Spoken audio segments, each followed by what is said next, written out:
Welcome to today's Explainer. We are diving straight into a scenario that honestly sounds a bit like science fiction. We're going to look at how a massive, high-stakes international trade war is literally transforming everyday Canadian garbage into highly lucrative, cryptographically secured digital data. I know, it's wild. But right now, across the Great Lakes, a massive geopolitical standoff is forcing an absolute reinvention of how we think about waste, logistics, and most importantly, data. So we usually think about trade wars involving heavy hitters, right? Steel, aluminum, automotive parts. But what's fascinating here is that a seemingly mundane logistics issue has suddenly become a massive flashpoint in U.S.-Canada relations. Right now, one of the most contentious commodities crossing the border is actually municipal solid waste. The trucks hauling everyday dumpsters from Ontario down to landfills in Michigan have suddenly found themselves caught right in the crosshairs of federal tariffs and some very high-level political maneuvering. To really understand how this all connects, we'll follow a specific roadmap today. First, the cross-border waste crisis. Second, Ontario's landfill capacity cliff. Third, enter the digital refinery. Fourth, the Pixel AI shield. Fifth, data is the true product. And finally, the circular bioeconomy future. Starting off with Section 1, the cross-border waste crisis. Trade wars and trash. 3.46 million tons. That is the staggering amount of municipal solid waste that Ontario exports to Michigan every single year. To really put that number into perspective, that imported Canadian trash makes up 14.35% of all the waste disposed of in Michigan landfills. For years, Ontario has heavily relied on the rock-bottom pricing of Michigan's landfill space. They've essentially treated the state as a crucial release valve for their entire waste management system. But because of the shifting political winds, this transboundary corridor is now facing a very real, existential threat. Washington has deployed Section 338 tariffs and pushed for overhauls to the USMCA or CUSMA trade agreements, making this waste corridor highly vulnerable. The U.S. administration under President Donald Trump has threatened a 50% levy on billions in Canadian goods, citing grievances that range from trade imbalances all the way to cross-border wildfire smoke. In response, Ontario Premier Doug Ford has forcefully pushed back, completely rejecting the threats and calling them a bunch of rubbish. So, as the two sides trade these retaliatory measures back and forth, Ontario's vital transboundary waste corridor faces the very real possibility of a complete shutdown. Which brings us to Section 2, Ontario's landfill capacity cliff, the regulatory squeeze. Here is where the panic truly sets in. If the U.S. border closes to Canadian waste, Ontario really does not have a backup plan.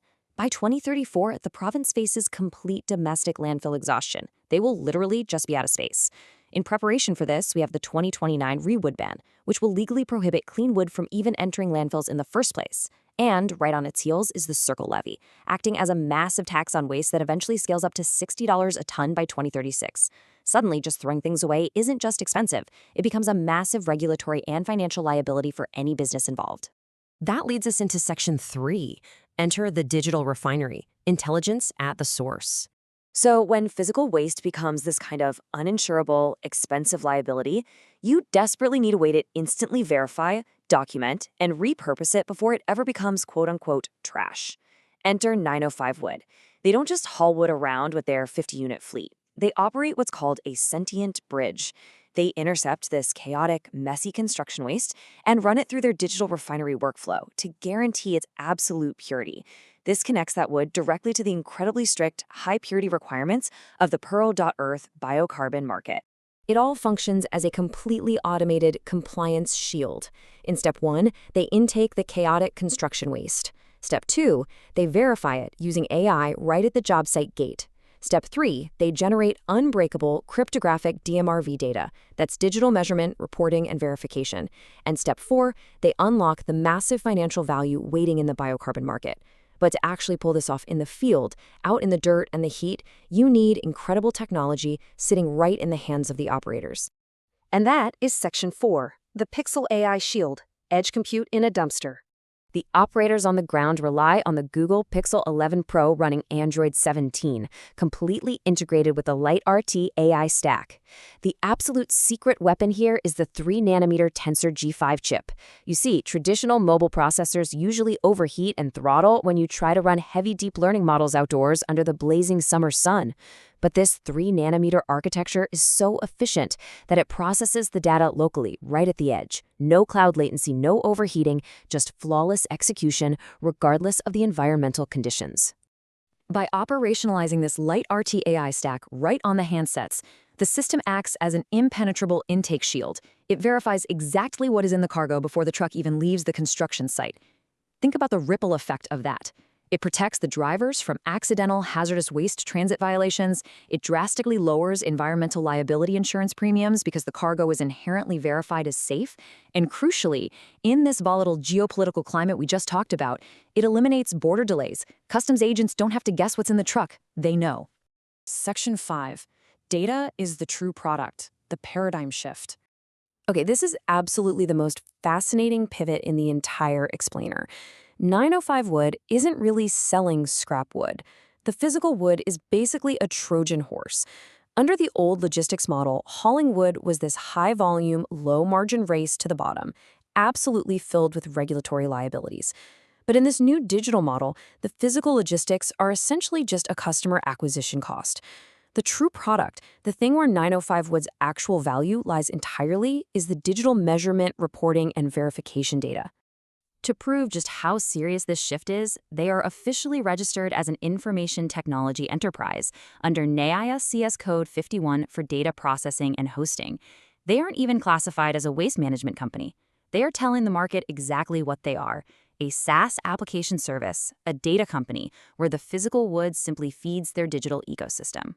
The UI and UX output of this digital refinery application generates 46 distinct, cryptographically secured, audit-ready PDF schemas.